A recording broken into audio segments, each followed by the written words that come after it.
دوستوں، آج کی اس ویڈیو میں آپ کو ایسے کچھ بیوقوف لوگوں کے بارے میں بتاؤں گا جنہوں نے پیسوں اور فیم کی خاطر اسلام کو چھوڑ کر کفر کو اپنا لیا۔ فاطمہ ثنا۔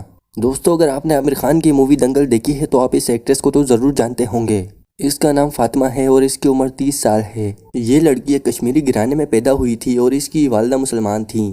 پہلے تو فاطمہ ثنا بالکل عام مسلمان لڑکی کی طرح رہتی تھی، لیکن جیسے ہی اس نے بالی ووڈ انڈسٹری جوائن کی تو اس کی بے خودہ ڈریسز کی وجہ سے مسلمانوں نے اسے کرٹیسائز کرنا شروع کر دیا۔ اسے عامر خان کی مووی دنگل کے لیے سلیکٹ کیا گیا تھا، اور جب اس لڑکی کو دنگل مووی کے بعد فیم ملا تو یہ اس فیم کے نشے میں ایسے گم ہو گئی کہ اس نے اعلان کر دیا کہ یہ اب ایک مسلمان نہیں ہے۔ اس بدبخت عورت نے اپنے ایک انٹرویو میں کہا کہ سب لوگ اسے کرٹیسائز کرتے ہیں کہ بیہودہ ڈریس نہ پہنو اور بال نہ کٹواؤ۔ اس نے کہا کہ اب یہ ایک ایتھسٹ ہے اور اس کا کوئی مذہب نہیں ہے۔ اس نے کہا کہ دنیا میں کوئی خدا نہیں ہے اور جو کچھ بھی ہوتا ہے وہ سب کارما ہوتا ہے۔ بہرحال جو بھی ہو، ایسے چند ٹکوں کی خاطر اپنے دین کو بیچ دینا اس سے بدترین شخص بھلا کون ہو سکتا ہے۔ لڑکیوں کو تو یہ پہلے سے ہی ڈیل کرتے آ رہے ہیں ہم کہ یہ کیوں پہنا ہے، وہ کیوں کیا، لڑکوں کے ساتھ کیوں گھوما، ایسے کیوں بیٹھے، بال کیوں کاٹا۔ I am an atheist. Syed Waseem Rizvi. دوستو، یہ شخص جو آپ دیکھ رہے ہیں اس کا نام سید وسیم رضوی ہے۔ اس کا تعلق انڈیا سے ہے۔ یہ انڈیا کے علاقے لکھنؤ میں پیدا ہوا تھا۔ دوستوں، وسیم رضوی اتر پردیش کے شیعہ سینٹر بورڈ کا چیئرمین بھی رہ چکا ہے۔ اس کا بھارت کے بہت بڑے بڑے پولیٹیشنز کے ساتھ اٹھنا بیٹھنا تھا، جس کی وجہ سے اس کے اندر ہندو مذہب کافی ڈیولپ ہو گیا۔ حالانکہ اللہ تعالیٰ نے واضح طور پر فرمایا ہے کہ کافر کبھی بھی مومن کا دوست نہیں ہو سکتا۔ پھر جب وقت گزرتا گیا تو یہ اسلام سے مزید دور ہو گیا، اور اس منحوس شخص نے ہندو پولیٹیشنز کو خوش کرنے کے لیے اسلام کے خلاف طرح طرح کے پروپیگنڈے کرنا شروع کر دیے۔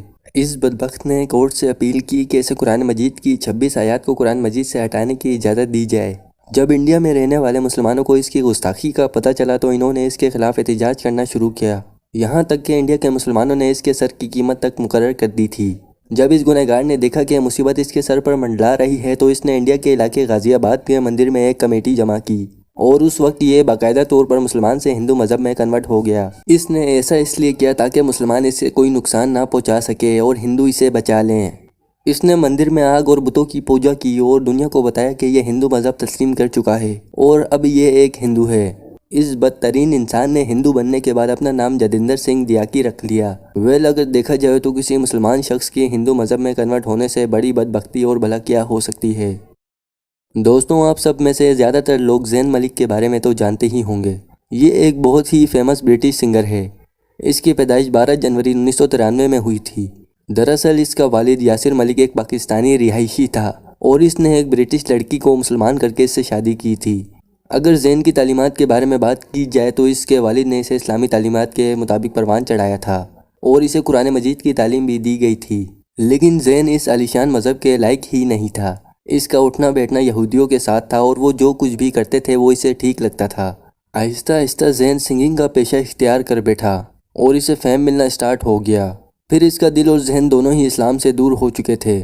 پھر ایک بار زین نے برٹش فیشن میگزین کو انٹرویو دیتے ہوئے بتایا کہ اب یہ مسلمان نہیں رہا بلکہ ایک ایتھسٹ بن چکا ہے جس کا کوئی مذہب نہیں ہوتا۔ یہ پیسے اور شہرت کے نشے میں اتنا مغرور ہو چکا ہے کہ اسے دین اسلام کی ساری تعلیمات بھول گئی ہیں۔ پہلے تو زین دنیا کے خوبصورت ترین لڑکوں میں سے ایک تھا، لیکن اب اس نے اپنے جسم پر ٹیٹوز بنوا لیے ہیں اور اب یہ بالکل بھی خوبصورت نہیں لگتا اور نہ ہی اب یہ مسلمان لگتا ہے۔ صرف اتنا ہی نہیں بلکہ ایک امریکن لڑکی کے ساتھ بنا شادی کے 6 سال سے زندگی گزار رہا ہے اور ان دونوں کی ایک بیٹی بھی ہے۔ زین کے بارے میں یہ کہنا غلط نہیں ہوگا کہ یہ وہ بدبخت ہے جس نے اپنے ہی ہاتھوں سے جہنم کو تسلیم کر لیا۔ جاوید اختر۔ دوستو، آپ نے اپنی ڈیلی لائف میں کہیں نہ کہیں جاوید اختر کا نام ضرور سنا ہوگا۔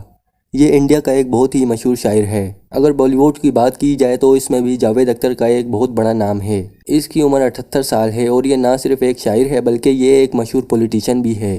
جاوید اختر کا تعلق ایک مسلمان گھرانے سے ہے۔ اس کے والد جان نثار اختر بھی ایک شاعر تھے، اور آپ یقین نہیں کریں گے کہ اس کے دادا فضل حق خیر کا شمار اس دور کے سب سے بڑے علماؤں میں کیا جاتا تھا۔ جاوید اختر کا پورا گھرانہ بہت ہی مذہبی تھا، لیکن جاوید اختر کو شروع سے ہی ہندوؤں کی روایت اور ان کا کلچر بہت ہی پسند تھا اور دین اسلام سے یہ کافی زیادہ دور تھا۔ پھر وقت کے ساتھ ساتھ اس کا اسلام کمزور ہوتا گیا اور آخرکار سوشل میڈیا پر اس نے اعلانیہ طور پر لوگوں کو بتا دیا کہ اب یہ مسلمان نہیں رہا۔ اس بدبخت نے اپنے انٹرویو میں کہا کہ میں نے پوری طرح سے اس بارے میں پڑھا ہے اور یہ نتیجہ نکالا ہے کہ نعوذ باللہ اس دنیا میں کوئی خدا نہیں ہے۔